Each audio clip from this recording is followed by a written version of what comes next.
Legends of Tomorrow Season 2, Episode 11, Turncoat, in 1 minute.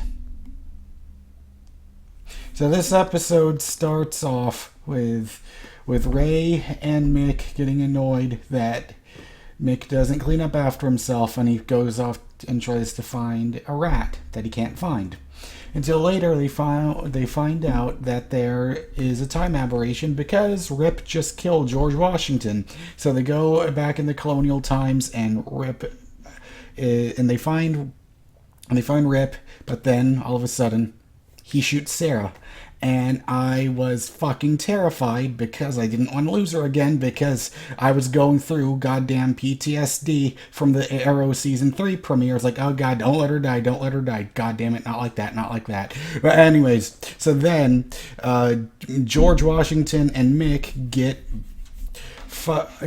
wrapped up, kidnapped together by the British, and they have some really great conversations, and I just failed the fucking summing it up in 1 minute. So anyway, so what happens is they go out to and they discuss things, and it was seriously one of the best parts of the episode, because you wouldn't expect, of all the people on the ship to be paired, you don't expect George Washington to be paired off with Heatwave, and yet it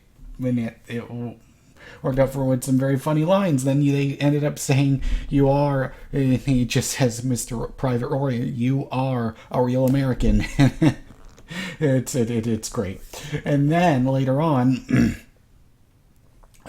so Nate and Amaya fuck, but before that happened, Nate tells her about the Wizard of Oz, and then he explains to her about what dating in 2017 is like, until, of course, at the very end, when she says teammates shouldn't fraternize with each other, and he says, then that's just chill, that's okay, right? Even though it's very clear it's not okay with him.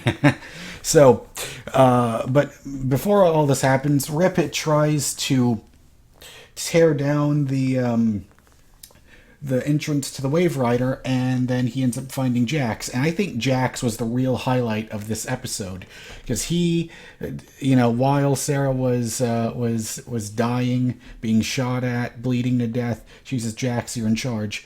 And the ways that his struggle and trying to be the captain, and him moving on and persevering and making the tough choices, like telling Rip where the piece of the Spear of Destiny is, and all of that, I thought it was great. And I think Jax was the real standout of this episode. And and it was just killing me at the time when he was holding that gun up to Rip, ready to kill him, and then Sarah walks up behind him, says she's okay, let him go, and yet he doesn't want to let him go. I was almost getting choked up there, because it was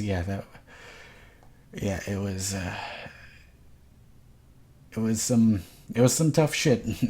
But either way, but I thought it was also really funny to see Ray finally see that giant rat, but then he ends up getting running away from it, and then he ends up giving it to Mick as a gift. I thought that was funny. But overall, this episode had so many great moments, and I loved it. It was, well, okay. I mean, yeah, Rip shooting Sarah was good. That was a good, it offered for a good story, but goddamn, writers, don't put me through that fucking turmoil again. Anyways, this episode was great. I mean, I can't say enough good things about it. It was fantastic. I give this a 9 out of 10. Now, I don't think it was quite... Now, of course, I don't think anything could match last week's episode, simply because it took such an unexpected turn, with the focus being on the Legion of Doom themselves. But this episode was just damn good. Yeah, so a 9 out of 10. Anyways, thanks so much for watching, and I'll see you for tomorrow's review of Arrow. Bye.